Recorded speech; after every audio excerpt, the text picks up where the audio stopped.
Hallelujah. അപ്പോൾ പ്രിയപ്പെട്ടവരെ, നമ്മൾ വചനത്തിൽ വായിക്കാണ് 107 സങ്കീർത്തനം 20 തിരുവചനം. എന്താണ് വായിച്ചേ?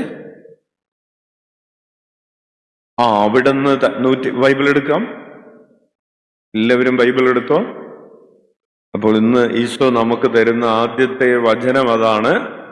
107 സങ്കീർത്തനം 107:20 വായിക്കാം. കിട്ടിയോ? എല്ലാവരും എടുത്തോ? ഇന്ന് ബൈബിള് കൊണ്ടുവന്നിട്ടുള്ളവരൊക്കെ ഒന്ന് കൈ ഉയർത്തിയേ. Okay, very good. നാളെ കൊണ്ടുവരാനുള്ളവരൊന്ന് കരം ഉയർത്തിയേ. ഇനി ധ്യാനം കഴിയുന്നവരെ ബൈബിൾ കൊണ്ടുവരില്ല എന്ന് തീരുമാനമെടുത്തിട്ടുള്ളവരൊന്ന് കൈ ഉയർത്തി. അപ്പോൾ ബൈബിൾ എടുക്കുക. ഇനി മൊബൈലിൽ ബൈബിൾ ഉള്ളവരും എടുക്കാവുന്നതാണ്. എടുത്ത് സങ്കീർത്തനങ്ങൾ 107:20.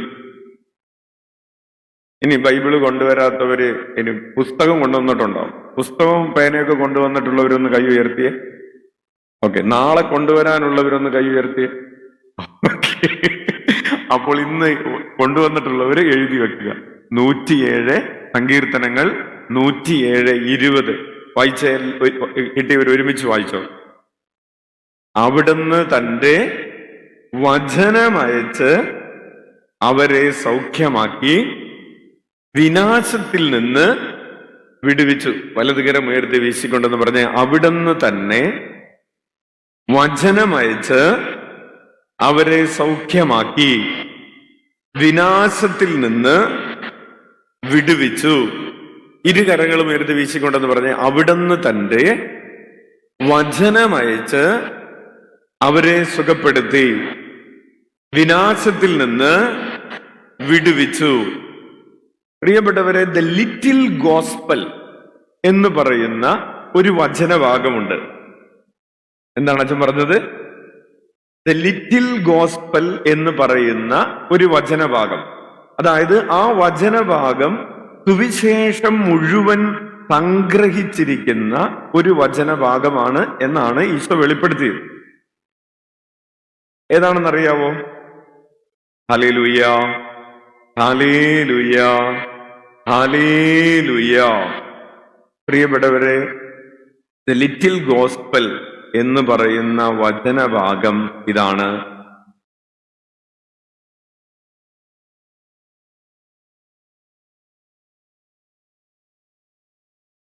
ലൂക്കായുടെ സുവിശേഷം 1-ാം അധ്യായം 31-ാമത്തെ തിരുവചനം. ലൂക്കായുടെ സുവിശേഷം 1-ാം അധ്യായം 31-ാമത്തെ തിരുവചനം വായിക്കാം. നീ ഗർഭം ധരിച്ച് ഒരു പുത്രനെ പ്രസവിക്കും, നീ അവന് യേശു എന്ന് പേരിടണം. ഒന്നുകൂടി വായിച്ചേ. നീ ഗർഭം ധരിച്ച് ഒരു പുത്രനെ പ്രസവിക്കും, നീ അവന് യേശു എന്ന് പേരിടണം. വലതുകരം ഉയർത്തി വീശിക്കൊണ്ടെന്ന് പറയാം. നീ ഗർഭം ധരിച്ച് ഒരു പുത്രനെ പ്രസവിക്കും, നീ അവന് യേശു എന്ന് പേരിടണം. ഈ വചനഭാഗത്തെ എന്താ വിളിക്കുന്നത് മോളെ? The little gospel. അതായത് ചെറിയ സുവിശേഷം എന്ന് പറഞ്ഞാൽ, ഇപ്പൊ നമ്മൾ പറയില്ലേ ചെറിയ ബൈബിൾ എന്ന് പറയില്ലേ, ഈ ബൈബിളിലുള്ള കാര്യം മുഴുവൻ അല്ലെങ്കിൽ സുവിശേഷം മുഴുവൻ സംഗ്രഹിക്കപ്പെട്ടിട്ടുള്ള വചനഭാഗമായാണ് ലൂക്ക 1:31 നമ്മൾ മനസ്സിലാക്കുന്നത്. പരിശുദ്ധ അമ്മയിലൂടെ അമ്മ ഗർഭം ധരിച്ചു. ആരിലൂടെ ഗർഭം ധരിച്ചു? പരിശുദ്ധാത്മാവിലൂടെ ഗർഭം ധരിച്ചു. ഗർഭം ധരിച്ചിട്ട് ഒരു പുത്രനെ, ഒരു മനുഷ്യനെ പ്രസവിച്ചു. ഈ പ്രസവിക്കപ്പെട്ട ശിശുവിന്റെ പേര് യേശുവെന്നാണ്. ഹല്ലേലൂയ. അപ്പോൾ വചനമയച്ച് എന്ന് പറയുമ്പോൾ ഏതു വചനമയച്ചാണ് സുഖപ്പെടുത്തിയത്?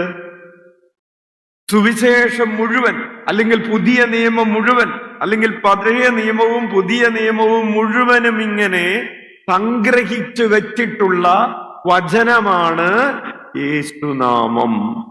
കൈയടിച്ച് നന്ദി പറയാം. യേശുനാമത്തിൽ യേശുനാമത്തിൽ എന്തുണ്ട്? ഈ വചനം മുഴുവനുമുണ്ട്. പറഞ്ഞേ ആമേൻ. യേശുനാമത്തിൽ വചനം മുഴുവനുമുണ്ട്. യേശുനാമത്തിൽ വചനം മുഴുവനുമുണ്ട്. ഹല്ലേലൂയ. അപ്പോൾ ഈശോയെ എന്ന് വിളിക്കുമ്പോൾ നമ്മുടെ ശരീരത്തിന്റെ കോശങ്ങൾ മുഴുവൻ യേശുനാമം കൊണ്ട് ത്രസിക്കപ്പെടുകയാണ്, വചനം കൊണ്ട് നിറയപ്പെടുകയാണ്.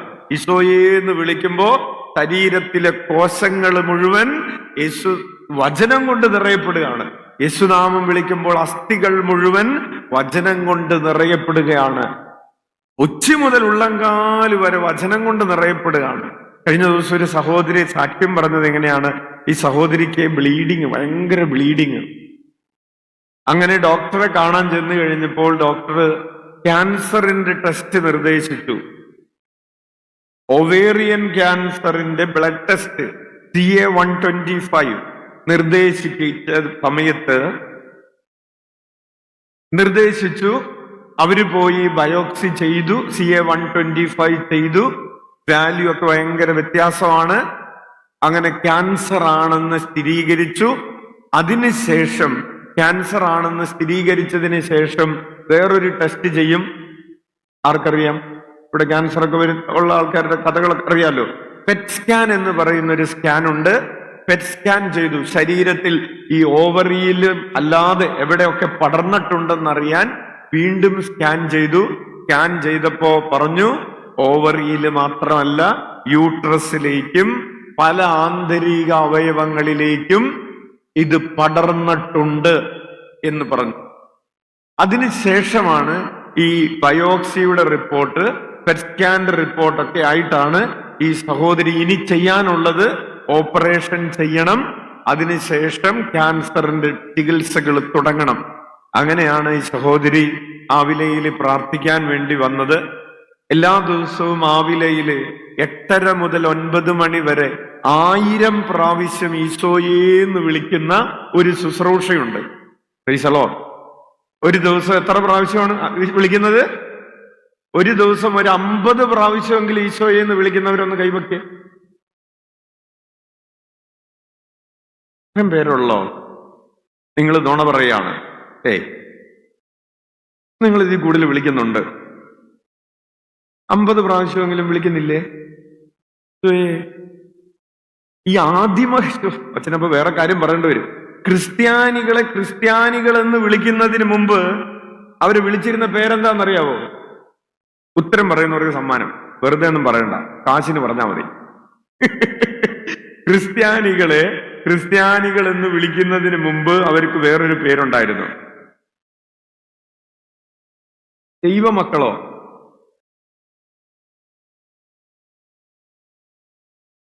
റാണിയ. ആരും കേൾക്കണ്ട. ഇവിടെ ഇരിക്കുന്നവരും ഓൺലൈനിലുള്ളവരും മാത്രം കേട്ടാൽ മതി, വേറെ ആരും കേൾക്കരുത്. ഹല്ലേലൂയ. നിങ്ങൾ അപ്പോസ്തല പ്രവർത്തനങ്ങള് 9-ാം അധ്യായം 14-ാമത്തെ തിരുവചനം ഒന്നെടുത്ത് വായിച്ചേ. ക്രിസ്ത്യാനികൾ എന്ന് വിളിക്കുന്നത് അന്ത്യോക്യയിൽ വെച്ചാണ്. അത് പിന്നീടാണ്. അത് അപ്പോസ്തല പ്രവർത്തനങ്ങൾ 11-ാം അധ്യായത്തിലാണ്. പക്ഷെ അതിനു മുമ്പ് 9-ാം അധ്യായത്തില് ഈശോയിൽ വിശ്വസിക്കുന്നവരെ വിളിച്ചിരുന്ന ഒരു പേരുണ്ട്. അപ്പോസ്തല പ്രവർത്തനങ്ങൾ 9:14 വായിക്കാം. ഇവിടെയും അവിടുത്തെ നാമം വിളിച്ചപേക്ഷിക്കുന്ന സകലരെയും ബന്ധനസ്ഥരാക്കുന്നതിനുള്ള അധികാരം പുരോഹിത പ്രമുഖന്മാരിൽ നിന്ന് അവൻ സമ്പാദിച്ചിരുന്നു. ഹല്ലേലൂയ. അപ്പോൾ പൗലോസ് ദമാസ്കസിലുള്ള ആരെ പീഡിപ്പിക്കുന്നതിന് വേണ്ടിയാണ് പോയത്? ക്രിസ്ത്യാനികളെ. പക്ഷെ അവിടെ എഴുതിയിരിക്കുന്നത് എന്താണ്? ഒന്നുകൂടെ വായിച്ച് 14. ഇവിടെയും അവിടുത്തെ നാമം വിളിച്ചപേക്ഷിക്കുന്ന സകലരെയും. അപ്പോൾ ആദിമ ക്രിസ്ത്യാനികൾ എന്ന പേര് കിട്ടുന്നതിന് മുമ്പ് ഉണ്ടായിരുന്ന പേരെന്താണ്? നാമം വിളിച്ചപേക്ഷിക്കുന്നവർ. ഈശോയുടെ നാമം വിളിച്ചപേക്ഷിക്കുന്നവർ എന്നായിരുന്നു. കൈയടിച്ച് കർത്താവിന് നന്ദി പറയാം. Hallelujah, hallelujah. ഉച്ചത്തിൽ വിളിക്കാം ഈശോയേ. അപ്പോ കർത്താവിന്റെ നാമം വിളിച്ചപേക്ഷിക്കുക. അപ്പൊ അച്ഛൻ ചോദിച്ച ചോദ്യം, ഒരു ദിവസം 50 പ്രാവശ്യമെങ്കിലും ഈശോ നാമം പറയുന്നവര് 10 പേരാണ് ഇവിടെ ഉണ്ടായിരുന്നത്. ഇനി മാറ്റി പറയരുത് കേട്ടോ. ഇനി നിങ്ങൾ ആ നന്മ നിറഞ്ഞ മറിയമേ പ്രാർത്ഥനയൊന്ന് ചൊല്ലിയേ. സ്വസ്തി അങ്ങയോടുകൂടെ സ്ത്രീകളിൽ അങ്ങ് അനുഗ്രഹിക്കപ്പെട്ടവളാകുന്നു, ഉദരത്തിൻ ഫലമായ ഈശോ അനുഗ്രഹിക്കപ്പെട്ടവനാണ്. ഈ പ്രാർത്ഥന 50 പ്രാവശ്യം ചൊല്ലുന്നവര്, ചൊല്ലുന്നവരൊന്ന് കൈവയ്ക്കേ.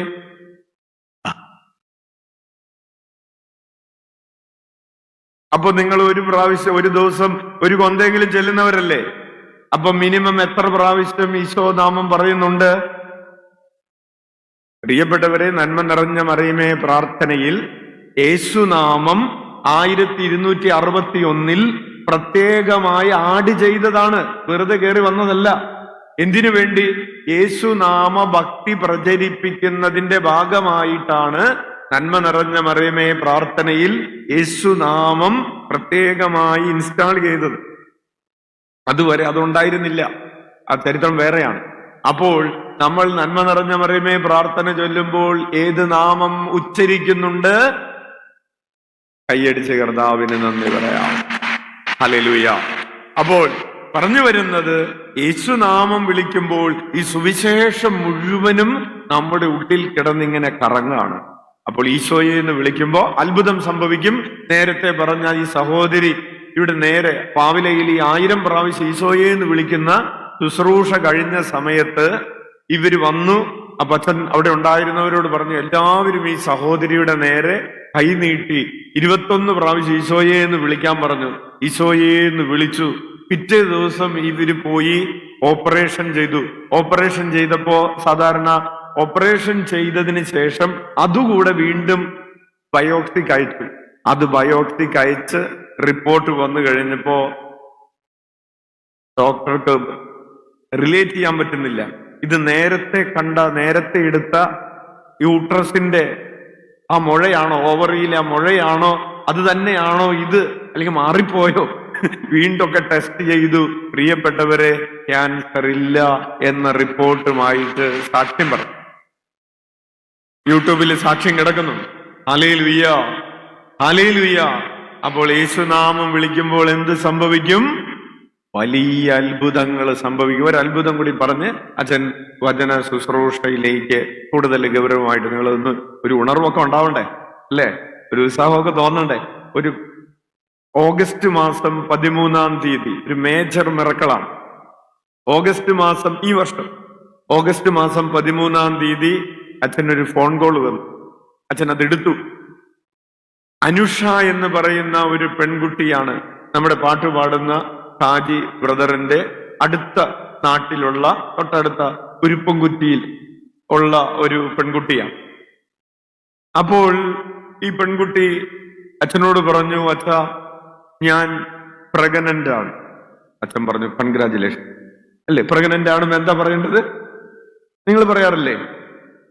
അപ്പൊ ഈ പ്രഗ്നന്റ് ആയി, ഇനി ഡെലിവറിക്ക് ഏതാനും ദിവസങ്ങളുള്ളൂ. കൊള്ളാം. സ്കാൻ ചെയ്തു. ഡെലിവറിക്ക് മുമ്പ് എന്തെങ്കിലും കോംപ്ലിക്കേഷൻ ഉണ്ടോ എന്നറിയാൻ വേണ്ടി സ്കാൻ ചെയ്തു. സ്കാൻ ചെയ്ത് കഴിഞ്ഞപ്പോൾ കുട്ടിയുടെ ശരീരം വളർന്നിട്ടുണ്ട്, ഓക്കെയാണ്. തല 37 ആഴ്ചയായി, തല വേണ്ടത്ര വളർന്നിട്ടില്ല. മൈക്രോസെഫാലി എന്ന് പറയുന്ന ഒരു രോഗമാണ്. എന്ന് പറഞ്ഞാൽ ശിരസ് വളർന്നിട്ടില്ല, ശരീരം വളർന്നിട്ടുണ്ട്. കുഞ്ഞ് ജനിക്കുമ്പോൾ 100% ഉറപ്പാണ് ഒരു അബ്നോർമൽ ചൈൽഡ് ആയിരിക്കും ജനിക്കാൻ പോകുന്നത്. ഇനി 6 ദിവസം കൂടി ഉള്ളൂ ഡെലിവറിക്ക്. കുഞ്ഞിനെ തലയ്ക്ക് 20 ആഴ്ചയുടെ വലിപ്പമായിട്ടുള്ളൂ. 17 ആഴ്ചയുടെ വലിപ്പം ബാക്കി കിടക്കാണ്. കുഞ്ഞ് ജനിച്ചതിന് ശേഷം എന്തെങ്കിലും ട്രീറ്റ്മെന്റ് ഉണ്ടോ തല വളരാൻ? ഇല്ല. ജനിക്കണേന് മുമ്പ് എന്തെങ്കിലും ട്രീറ്റ്മെന്റ് ഉണ്ടോ തല വളരാൻ? ഇല്ല. ഈ മകള് അങ്ങേ തലക്കിൽ നിന്നിങ്ങനെ പൊട്ടിക്കരയാണ്. അച്ഛൻ പറഞ്ഞു, മോളൊരു കാര്യം ചെയ്യും, ഒരു കൊന്ത കയ്യിലെടുത്ത് പൊക്കിളിന്റെ അവിടെ വെക്ക്, എന്നിട്ട് 1000 പ്രാവശ്യമല്ല, പറ്റാവുന്ന അത്രയും പ്രാവശ്യം ഇങ്ങനെ പറയും, ഉദരത്തിലുള്ളത് ഈശോയുടെ കുഞ്ഞാണ്, ഈശോ കുഞ്ഞിനെ സ്നേഹിക്കുന്നു എന്ന് പറഞ്ഞേ. ഈശോ കുഞ്ഞിനെ ഇനി പ്രഗ്നന്റ് ആവാനുള്ളവരൊക്കെ ശ്രദ്ധിച്ച് പറയുക. പറഞ്ഞേ, നിങ്ങളും പറഞ്ഞു, കുഴപ്പമൊന്നുമില്ല. ഞങ്ങൾ പറയും, ഞങ്ങൾ പ്രഗ്നന്റ് ആവാനുള്ളവരല്ല എന്ന് പറയുന്നത് ആൺകുട്ടികള്. ഉദരത്തിലുള്ളത് ഈശോയുടെ കുഞ്ഞാണ്. പറഞ്ഞേ, ഈശോ കുഞ്ഞിനെ സ്നേഹിക്കുന്നു. പ്രിയപ്പെട്ടവരെ, എന്നിട്ട് ഒരു ബ്ലെസ്സിങ് കൊടുത്തു. അച്ഛൻ അപ്പൊ തന്നെ പറഞ്ഞു, മോളൊരു കാര്യം ചെയ്, ഒരു 21 പ്രാവശ്യം ഈശോയേന്ന് വിളിക്ക്.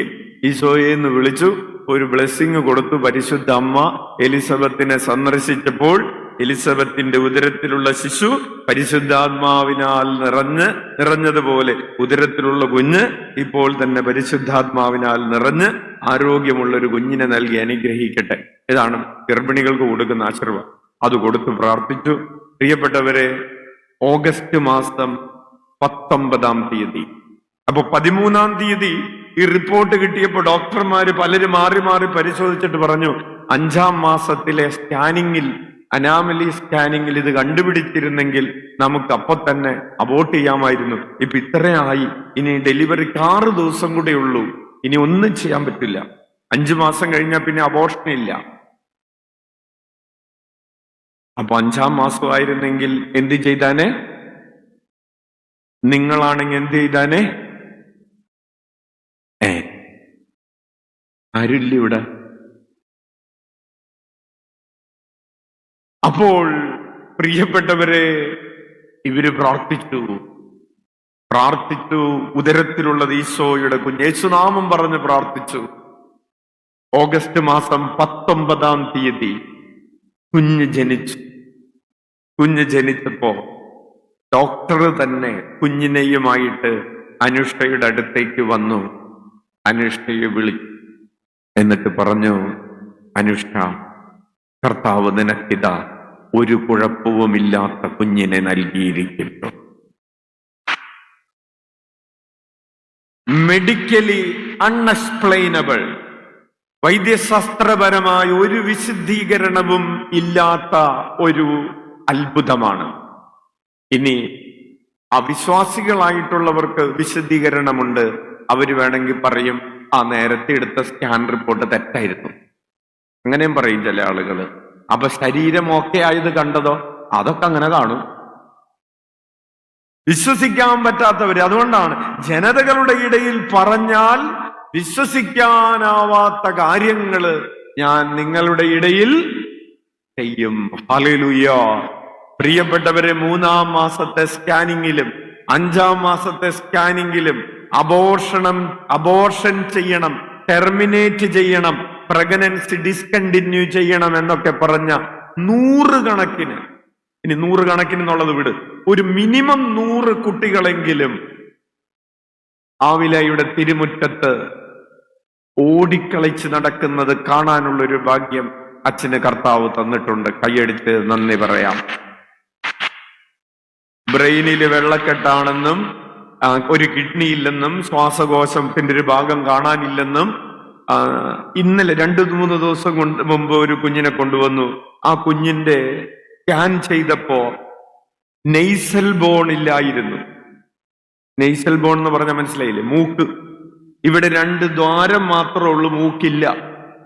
അപ്പോൾ ഡോക്ടർമാർ പറഞ്ഞു, ഈ കുഞ്ഞ് ജനിച്ചാൽ തീർച്ചയായും ഡൗൺ സിൻഡ്രം ഉള്ള കുഞ്ഞായിരിക്കും, അതുകൊണ്ട് വേഗം തീരുമാനമെടുത്തോ.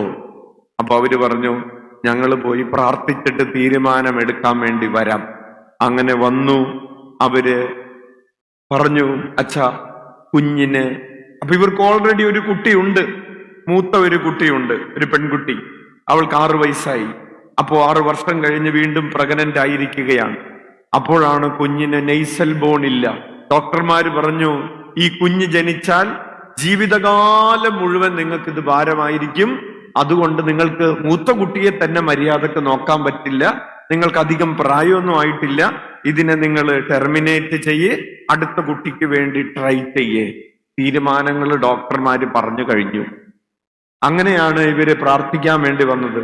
അപ്പൊ അച്ഛൻ ചോദിച്ചു, അച്ഛൻ ഒരു ഇത്തിരി കടുപ്പത്തിൽ ചോദിച്ചു, നിങ്ങൾക്ക് ഇപ്പോഴുള്ള ഈ 6 വയസ്സുള്ള കുട്ടിയുണ്ടല്ലോ, കൊച്ചിനെ പുറത്തിരുത്തിയേക്കാണ്, അകത്ത് കയറ്റിയിട്ടില്ല. അപ്പൊ അച്ഛൻ ധൈര്യമായിട്ട് ചോദിച്ചു, ഈ കുട്ടിയുടെ ഒരു അപകടം വന്ന് കുഞ്ഞിനെ മൂക്കിന് എന്തെങ്കിലും പറ്റി നിങ്ങൾ എന്ത് ചെയ്യും? ആ കൊച്ചിനെ കളയോ?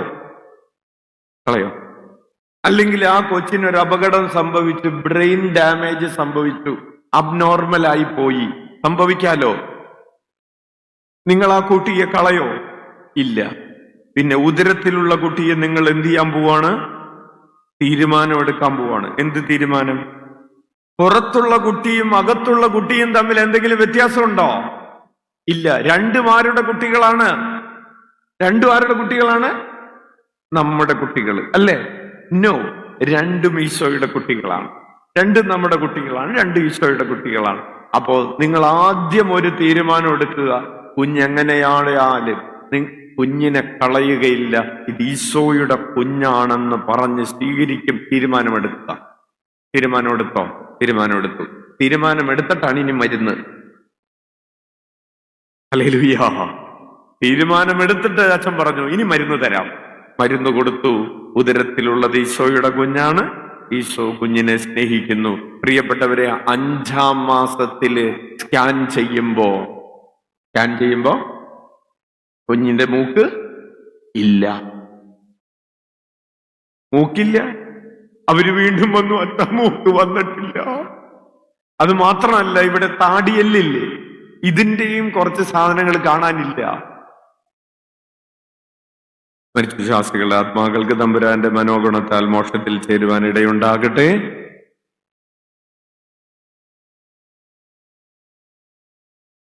സ്വർഗസ്ഥനായ ഞങ്ങളുടെ പിതാവേ, അങ്ങയുടെ നാമം പൂജിതമാകണമേ, അങ്ങയുടെ രാജ്യം വരണമേ, അങ്ങയുടെ തിരുമനസ് സ്വർഗത്തിലെ പോലെ ഭൂമിയിലും ആകണമേ.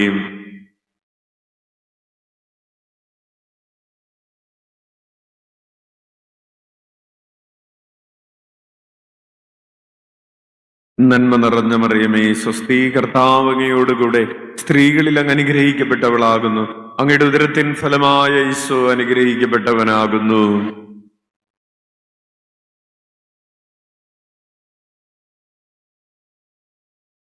പിതാവിനും പുത്രനും പരിശുദ്ധാത്മാവിനും സ്തുതി.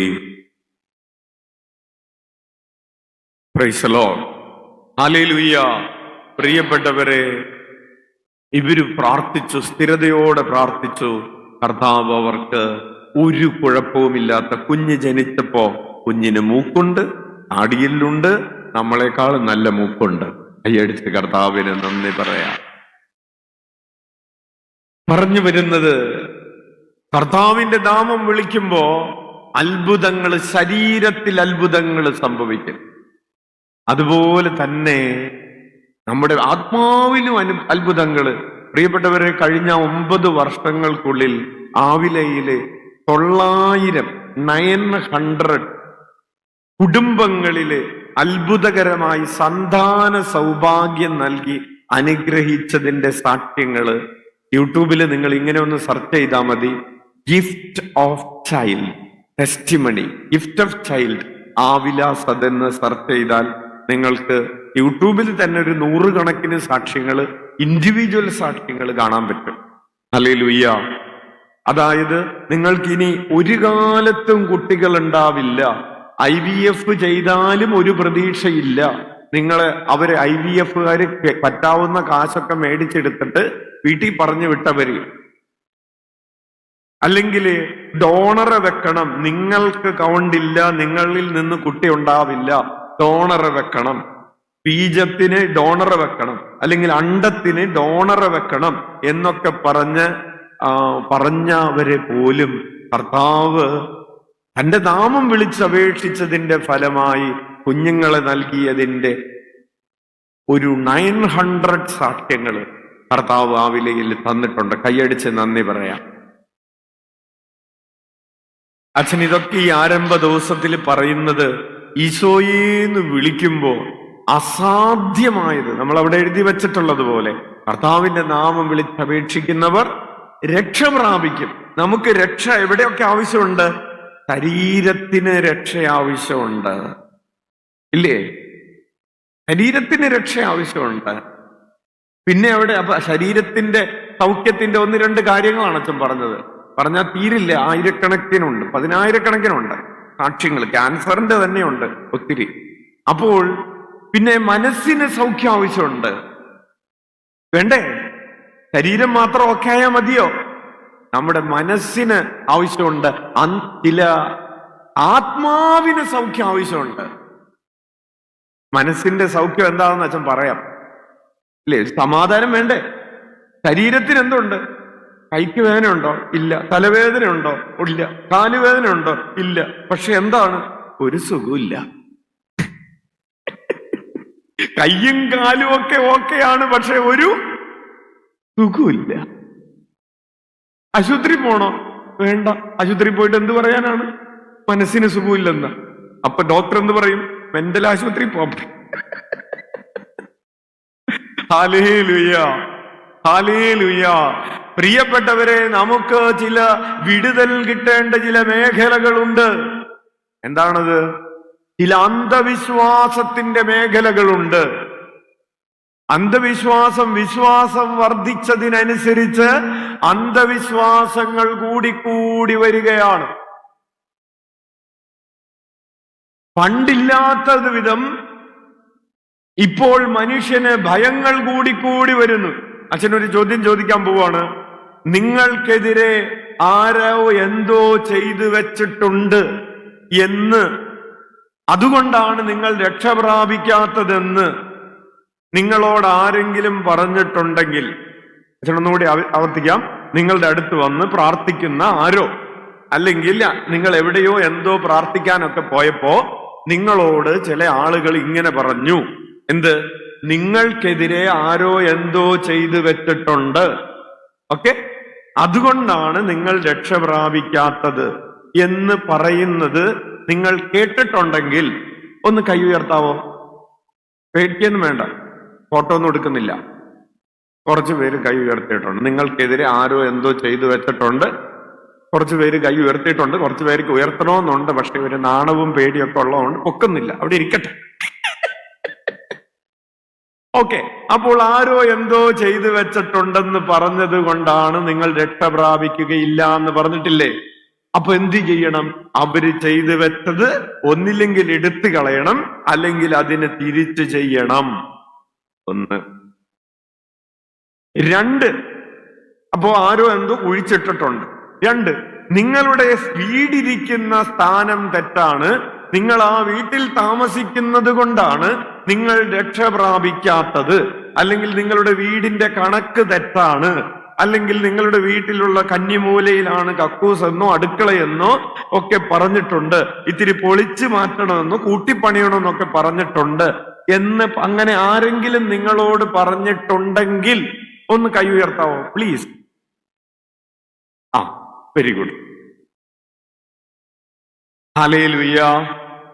ഇനി അച്ഛൻ ചോദിക്കുന്നില്ല, അങ്ങനെയൊക്കെ പറഞ്ഞ് കേട്ടിട്ട് അതനുസരിച്ച് കൂട്ടിപ്പണിതവര്, അതനുസരിച്ച് പൊളിച്ചു മാറ്റിയവര്, അതനുസരിച്ച് മരം കളഞ്ഞവര്, അതനുസരിച്ച് കിണർ മൂടിയവര് ഉണ്ടോ എന്ന് ചോദിക്കുന്നില്ല. രക്ഷപ്പെട്ടു.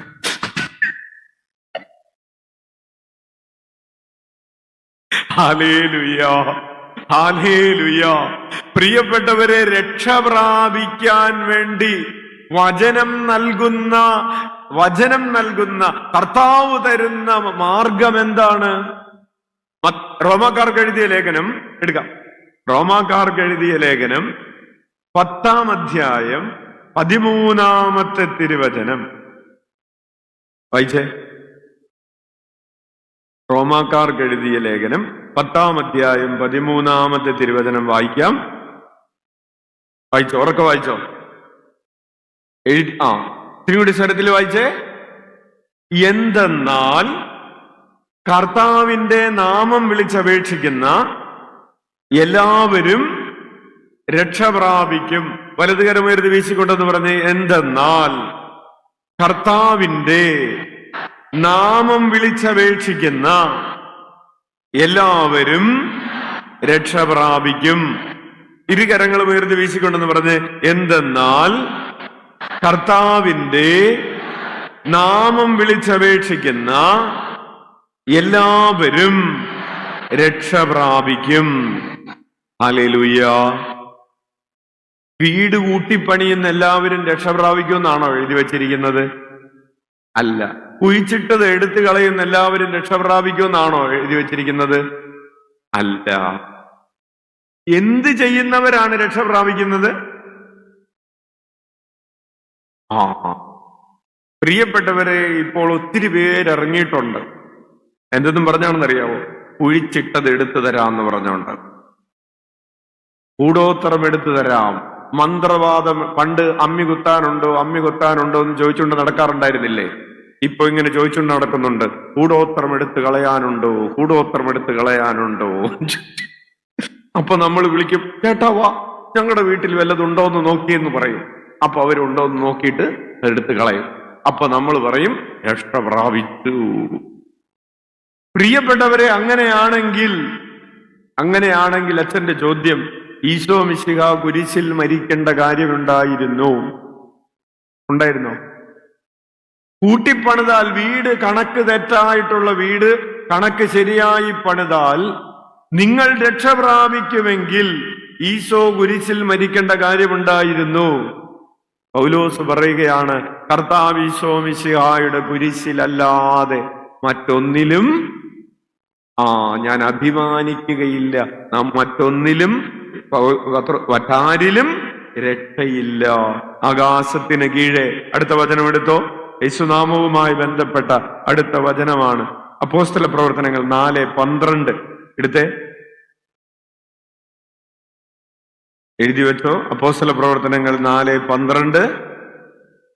ആകാശത്തിന് കീഴെ മനുഷ്യരുടെ ഇടയിൽ നമുക്ക് രക്ഷയ്ക്ക് വേണ്ടി മറ്റൊരു നാമവും നൽകപ്പെട്ടിട്ടില്ല. വലതുകരം ഉയർത്തി വീശിക്കൊണ്ട് പറയാം, ആകാശത്തിന് കീഴെ മനുഷ്യരുടെ ഇടയിൽ നമുക്ക് രക്ഷയ്ക്ക് വേണ്ടി മറ്റൊരു നാമവും നൽകപ്പെട്ടിട്ടില്ല. ഹല്ലേലൂയ. അപ്പോ ആദ്യം ഇതൊന്ന് മനസ്സിൽ പതിയട്ടെ. അതുകൊണ്ട് ആവിലയിൽ പ്രാർത്ഥിക്കാൻ വരുന്നവരോട്, ഏത് മതത്തിൽപ്പെട്ടവരാണെങ്കിലും അവരോട് അച്ഛൻ പറയുന്ന ആദ്യത്തെ കാര്യം ഇതാണ്, ഉടമ്പടി എടുക്കുക. എന്താണ്? കേട്ടിട്ടില്ല? ഉടമ്പടി എടുക്കുന്നത്. എന്തുടമ്പടിയാണ് എടുക്കേണ്ടത്? ഉടമ്പടി എടുക്കുക. അത് 5 മണിക്ക് തിരി കത്തിക്കുന്ന കാര്യമല്ല, മദ്യം ഉപേക്ഷിക്കുന്ന കാര്യമല്ല. രക്ഷപ്പെട്ടു. ഉടമ്പടി എടുക്കുക. എന്തിനെ കുറിച്ച്? ജീവിതാവസാനം വരെ. 1 മാസത്തേക്കല്ല, 3 മാസത്തേക്കല്ല, ലൈഫ് ലോങ്. ഉടമ്പടി എന്ന് പറയുന്നത് ലൈഫ് ലോങ് ആണ്. കല്യാണത്തിന് ഭാര്യയും ഭർത്താവും ഉടമ്പടി എടുത്തത് 3 മാസത്തേക്കാണോ? ആണോ? എന്തെന്ന് പറഞ്ഞാണ് ഉടമ്പടി എടുത്തത്? മരിക്കുന്നത് വരെ. അച്ഛന്മാര് അല്ലെങ്കിൽ സന്യസ്തര് ഇവിടെ സിസ്റ്റേഴ്സ് ഒന്നുമില്ലേ? സിസ്റ്റേഴ്സ് ഇല്ലാത്ത ഇടവകയാണോ ഇത്? ഉണ്ട്. ആരും കാണുന്നില്ലല്ലോ. ഉണ്ടോ? അച്ഛന്റെ കണ്ണ് പിടിക്കാത്തോണ്ടായിരിക്കും. ഉണ്ട്, കാണുന്നില്ല, അതുകൊണ്ടാണ്. അപ്പോ പ്രൈസ് ദി ലോർഡ്. അപ്പോ അച്ഛൻ ചോദിച്ചത്, അതായത് ഉടമ്പടി എടുക്കുമ്പോ എന്തിനു വേണ്ടിയിട്ടാണ്? സന്യാസ സമർപ്പണത്തിന്റെ ഉടമ്പടി ലൈഫ് ലോങ് ആണ്. നമ്മൾ ക്രിസ്ത്യാനികളായത് കുറച്ചു നാളത്തേക്ക് വേണ്ടിയാണോ? അല്ല. അപ്പോൾ ഈശോയെ അന്വേഷിക്കുന്നത് ലൈഫ് ലോങ് ആണ്. ജീവിതാവസാനം വരെ ഞാൻ ഈശോയോട് ചേർന്ന് ജീവിക്കുമെന്ന് ഉടമ്പടി എടുക്കുന്നു. ഒന്ന് പറഞ്ഞേ, ജീവിതാവസാനം വരെ ഞാൻ ഈശോയോട് ചേർന്ന് നിൽക്കുമെന്ന് ഉടമ്പടി എടുക്കുന്നു. എങ്ങനെയാണ് ഈശോയോട് ചേർന്ന് നിൽക്കുന്നത്? പള്ളി പോവുക, സിമ്പിളാണ്. പള്ളി പോവുക, പ്രാർത്ഥിക്കുക, ഈശോയെ എന്ന് വിളിക്കുക, വചനം വായിക്കുക, അതോടൊപ്പം ഈശോയെ സ്നേഹിക്കുക. ഓക്കെ, ഈശോയോട് ചേർന്ന് ജീവിക്കുമെന്ന് ജീവിത അവസാനം വരെ. ഇന്നലെ ഒരു കുടുംബം വന്നിട്ടുണ്ടായിരുന്നു. ആശ്രമത്തിന് ധ്യാന കേന്ദ്രത്തിന്റെ അധികം ദൂരത്തല്ല, അടുത്താണ്. അപ്പോ ഇവര് വന്നപ്പോ ഇവരൊരു നിയോഗം പറഞ്ഞു. ശരി, അച്ഛൻ ചോദിച്ചു, ഇവിടെ ഇരിക്കുമ്പോ വന്നിട്ടുണ്ടോ? ഇല്ല അച്ഛൻ, ആദ്യമായിട്ട് വരികയാണ്. ശരി, നല്ല കാര്യം. എല്ലാ വ്യാഴാഴ്ചയും 6000 7000 പേര് വന്ന് പ്രാർത്ഥിക്കുന്ന സ്ഥലമാണ്. ഈ ആൾക്കാര് ധ്യാന കേന്ദ്രത്തിലേക്ക് പോകുന്നത് ഇവരുടെ വീടിന്റെ മുമ്പിൽ കൂടെയാണ്. പക്ഷെ ഇവര് വന്നിട്ടില്ല. ഓക്കെ, കുഴപ്പമില്ല, പോട്ടെ, ക്ഷമിച്ചു. ആദ്യമായിട്ട് വരിക, നിയോഗം പറഞ്ഞു. ശരി, അച്ഛൻ ചോദിച്ചു, നിങ്ങള് എല്ലാ ദിവസവും ഈശോയെന്നൊന്ന് വിളിച്ച് പ്രാർത്ഥിക്കാവോ? അച്ഛൻ എന്നിട്ട് അവരോട് ഒരു ഈശോ നാമം വിളിച്ചപേക്ഷിക്കാൻ നിങ്ങൾ ഇങ്ങനെ ചെയ്യാൻ പറഞ്ഞു. നിങ്ങൾ ജപമാല ചൊല്ലുമ്പോ ശ്രദ്ധിക്കുക, എല്ലാ ജപമാല ചൊല്ലുമ്പോ ഓരോ രഹസ്യവും ചൊല്ലുന്നതിന്റെ കൂടെ 21 പ്രാവശ്യം ഈശോയേന്ന് വിളിക്കാൻ പറഞ്ഞു. ഒരു ഉദാഹരണത്തിന്, ഇന്ന് എന്താഴ്ചയാണ്? വെള്ളിയാഴ്ച. ഒന്നാമത്തെ രഹസ്യം എന്താണ്? നമ്മുടെ കർത്താവ് ഈശോ പൂങ്കാവനത്തിൽ വെച്ച് പ്രാർത്ഥിച്ചുകൊണ്ടിരുന്നപ്പോ രക്തം വിയർത്തു എന്ന് പറഞ്ഞ് ധ്യാനിക്കാം എന്ന് പറഞ്ഞ് ഈശോയെന്ന് വിളിക്കാൻ പറഞ്ഞു. അപ്പൊ 21 പ്രാവശ്യം ഈശോയെന്ന് വിളിക്കും. അതിനുശേഷം രണ്ടാമത്തെ രഹസ്യം എന്താണെന്ന്?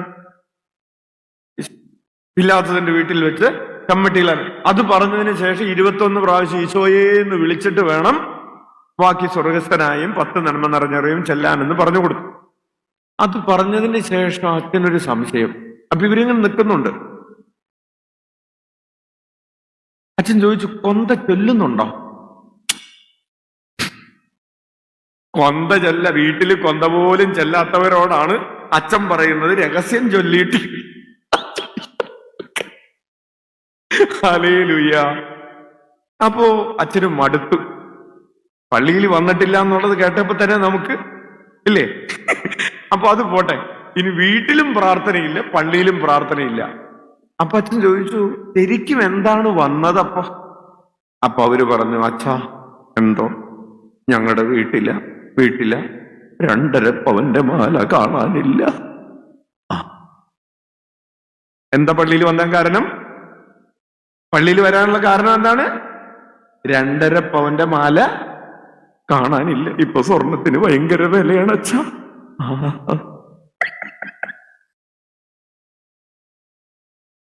അപ്പോ ഇവര് എത്ര നാള് പള്ളിയിൽ വരും?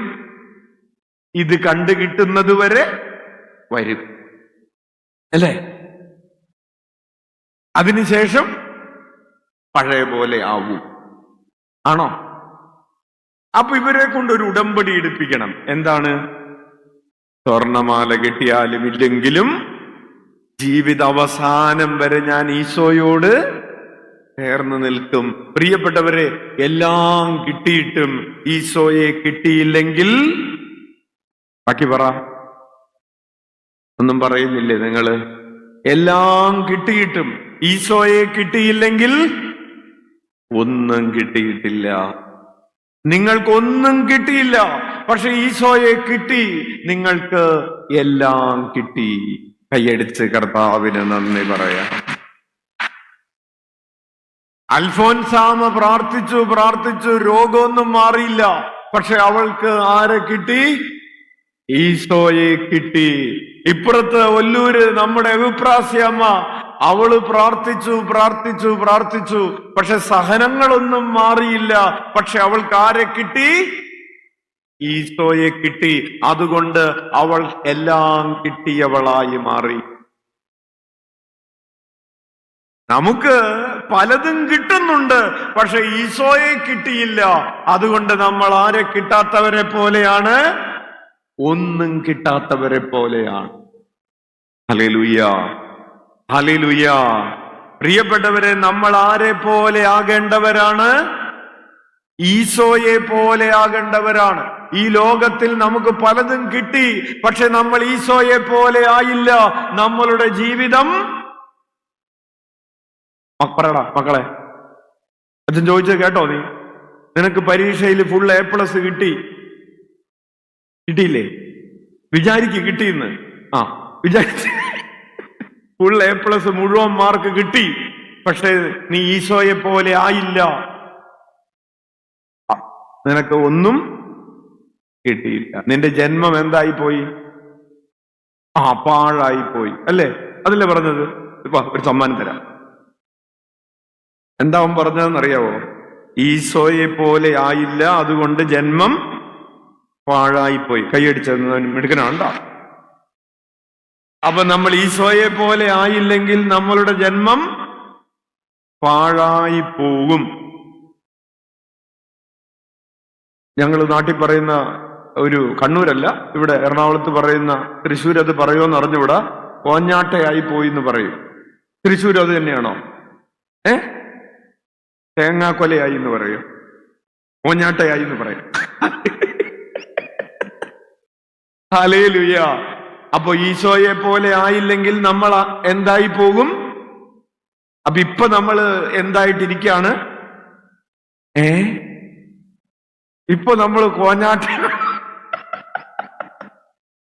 നമ്മൾ പലത്, വീട് പണിതു, കാറ് മേടിച്ചു, ജോലി കിട്ടി, പക്ഷേ ജന്മം.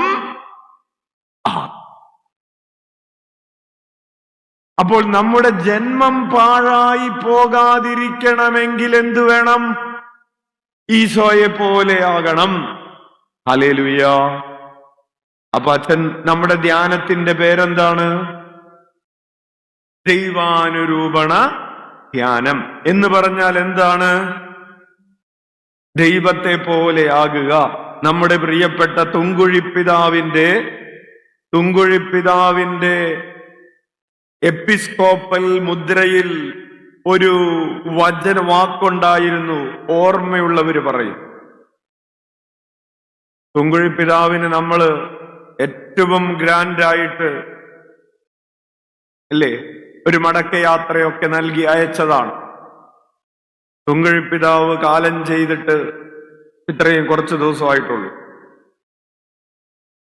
അന്ന് പിതാവ് മരിക്കുന്ന അന്നാണ് അച്ഛന് തൃശ്ശൂരിൽ നിന്ന് നമ്മുടെ ദൈവശബ്ദം കൺവെൻഷനൊക്കെ നേതൃത്വം നൽകുന്ന ബേബിച്ചേട്ടൻ കാവിലയിൽ വന്ന് അച്ഛനൊരു ഇൻവിറ്റേഷൻ തന്നു.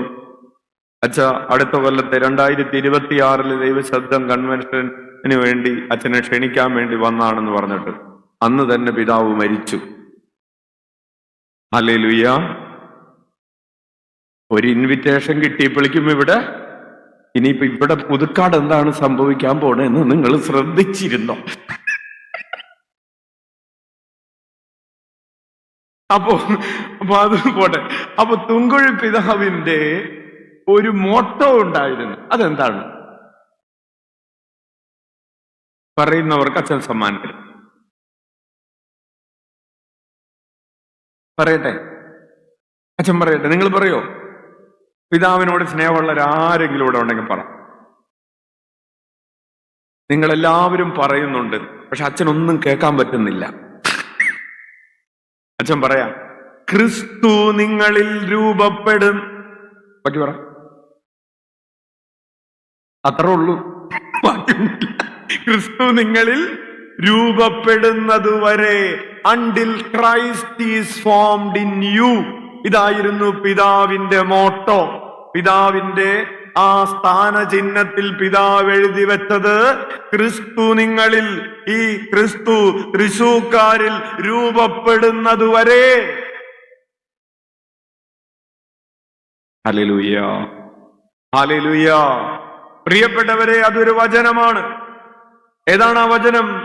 ഗലാത്യർക്ക് എഴുതിയ ലേഖനം 4-ാം അധ്യായം 19-ാമത്തെ തിരുവചനം.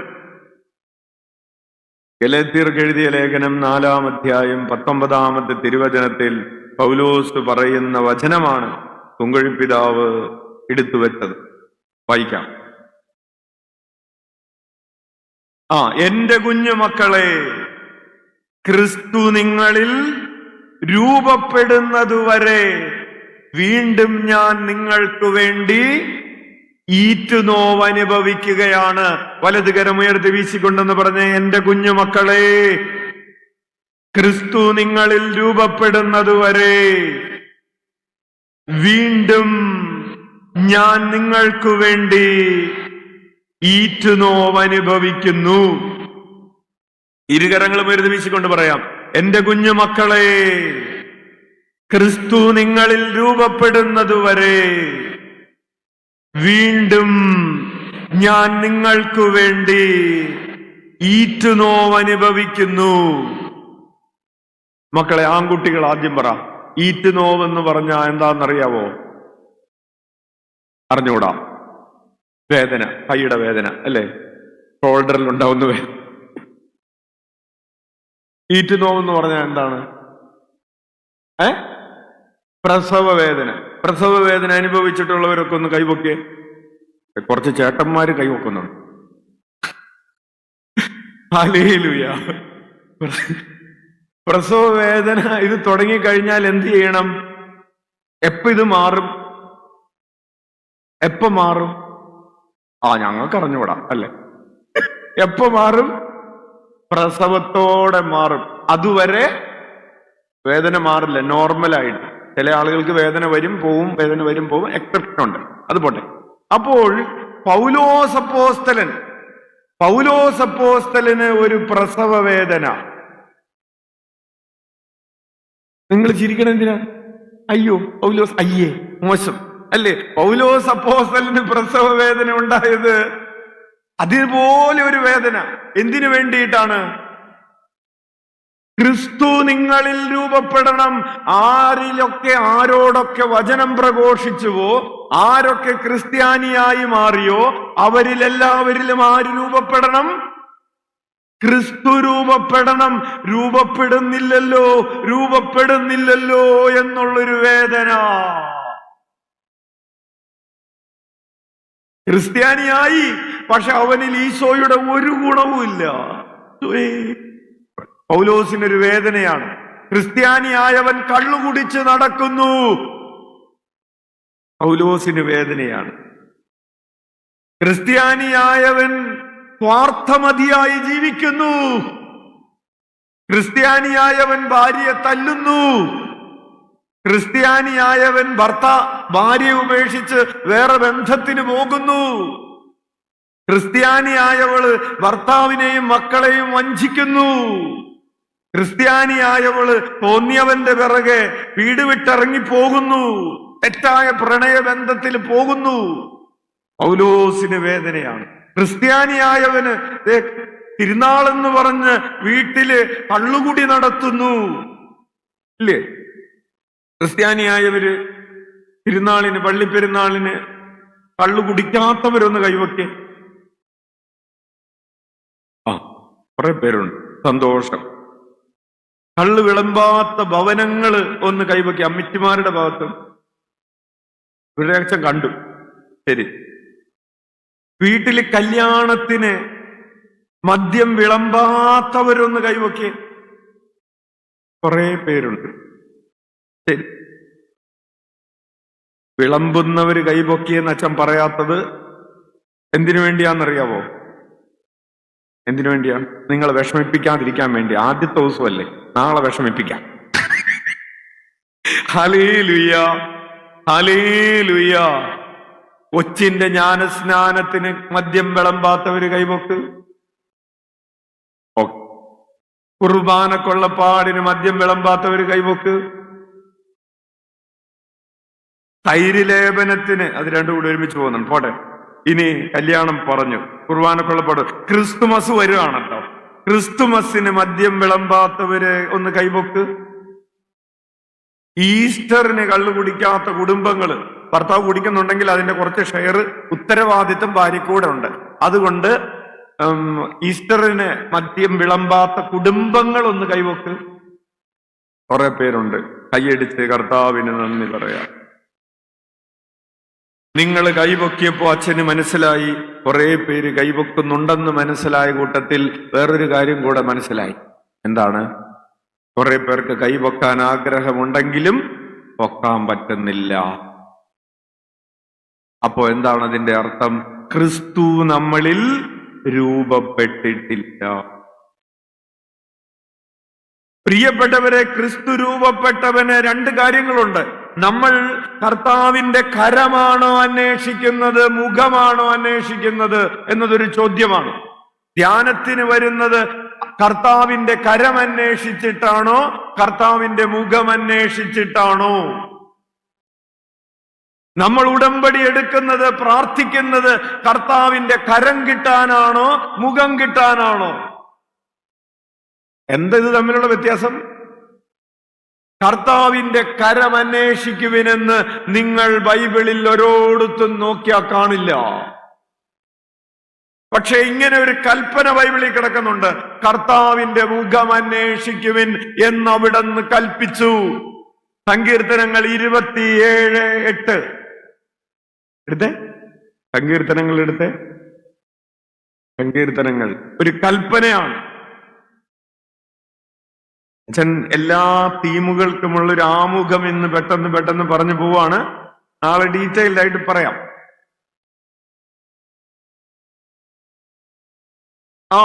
എന്റെ മുഖം തേടുവിൻ എന്ന് അവിടുന്ന് കൽപ്പിച്ചു. വലതുകരമുയർത്തി വീശിക്കൊണ്ടെന്ന് പറഞ്ഞ്, എന്റെ മുഖം തേടുവിനെന്ന് അവിടുന്ന് കൽപ്പിച്ചു. അപ്പോ അച്ഛന് പറയാനുള്ളത്, കരം തേടുന്നവര് തേടുന്നത് അനുഗ്രഹമാണ്, മുഖം തേടുന്നവര് തേടുന്നത് ബന്ധമാണ്. കിട്ടിയോ? കരം തേടുന്നവര് തേടുന്നത് എന്താണ്? അനുഗ്രഹമാണ്. മുഖം തേടുന്നവര് തേടുന്നത് ബന്ധമാണ്. അച്ഛന്റെ ചോദ്യം, നീ അന്വേഷിക്കുന്നത് കർത്താവിന്റെ മുഖമാണോ കരമാണോ? എന്താണ്? മുഖം. നമ്മൾ പ്രാർത്ഥിക്കുന്നത് എന്ത് കിട്ടാൻ വേണ്ടിയാണ്? മുഖം കിട്ടാൻ വേണ്ടിയാണ്. മുഖം എന്ന് പറഞ്ഞാൽ ബന്ധമുണ്ടാകുക.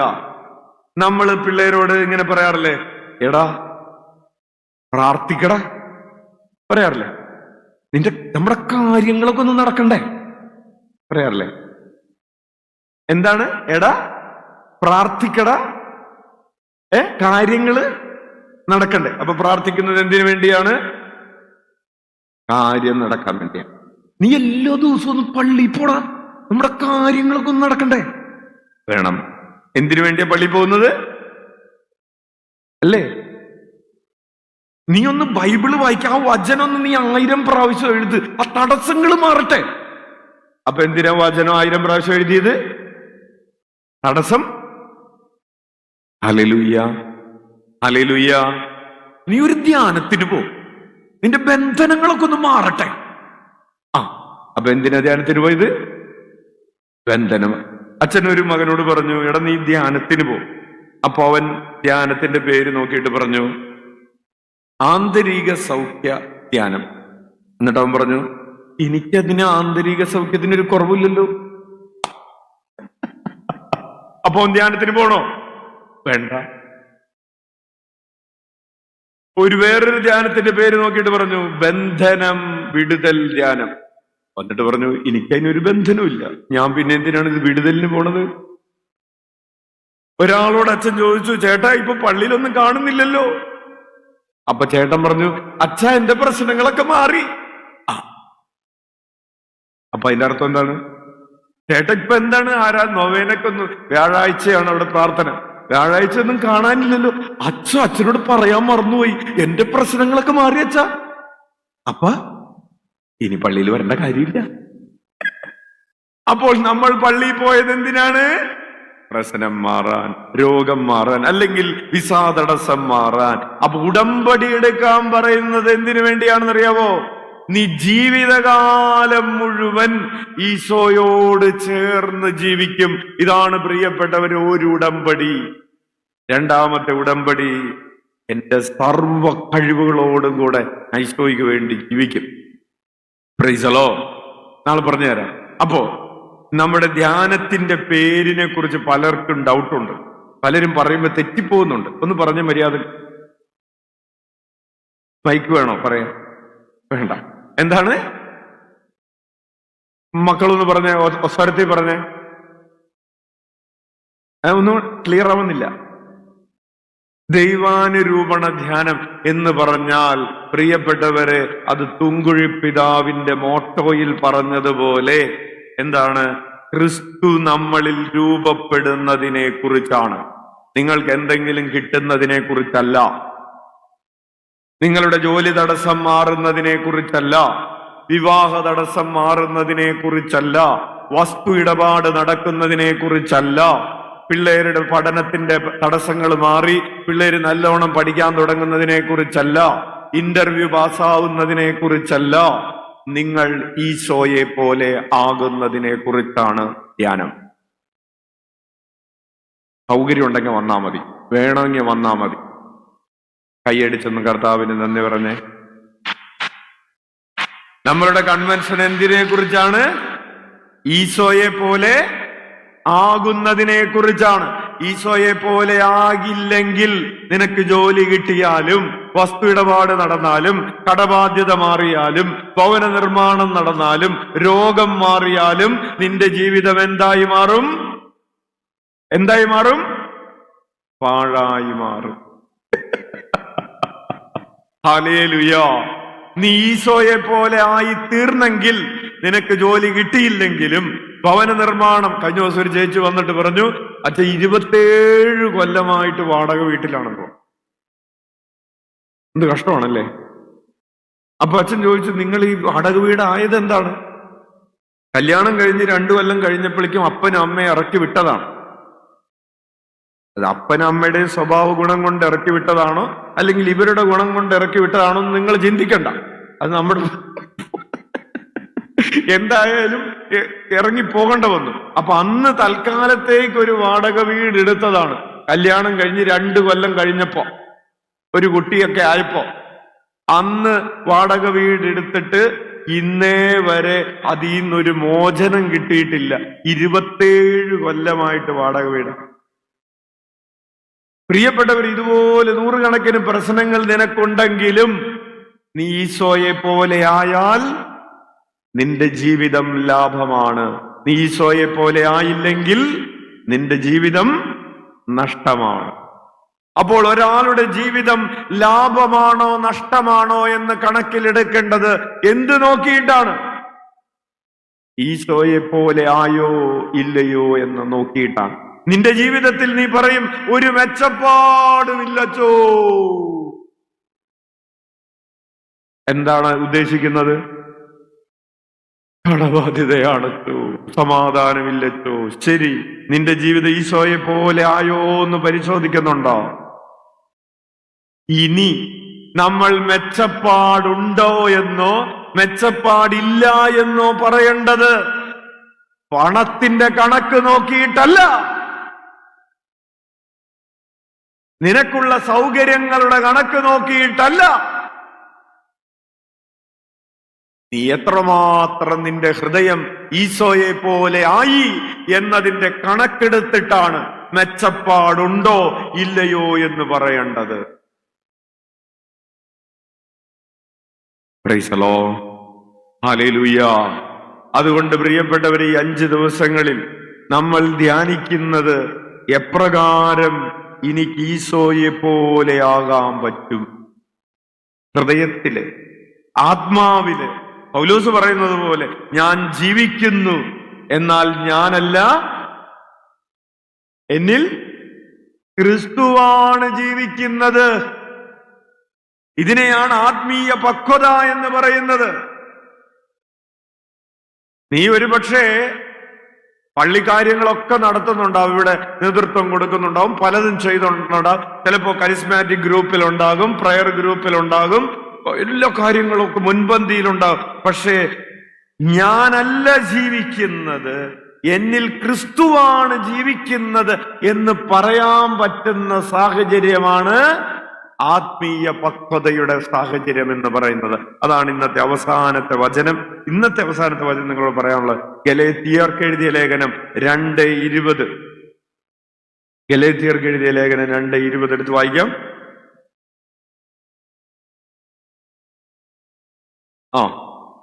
അവർക്ക് വായിച്ചോ. ഞാൻ ക്രിസ്തുവിനോടുകൂടെ ക്രൂശിതനായിരിക്കുന്നു. ഇനിമേൽ ഞാനല്ല ജീവിക്കുന്നത്, ക്രിസ്തുവാണ് എന്നിൽ ജീവിക്കുന്നത്. എന്റെ ഇപ്പോഴത്തെ ഐഹിക ജീവിതം എന്നെ സ്നേഹിക്കുകയും എനിക്ക് വേണ്ടി തന്നെ തന്നെ ബലിയർപ്പിക്കുകയും ചെയ്ത ദൈവപുത്രനിൽ വിശ്വസിച്ചുകൊണ്ടുള്ള ജീവിതമാണ്.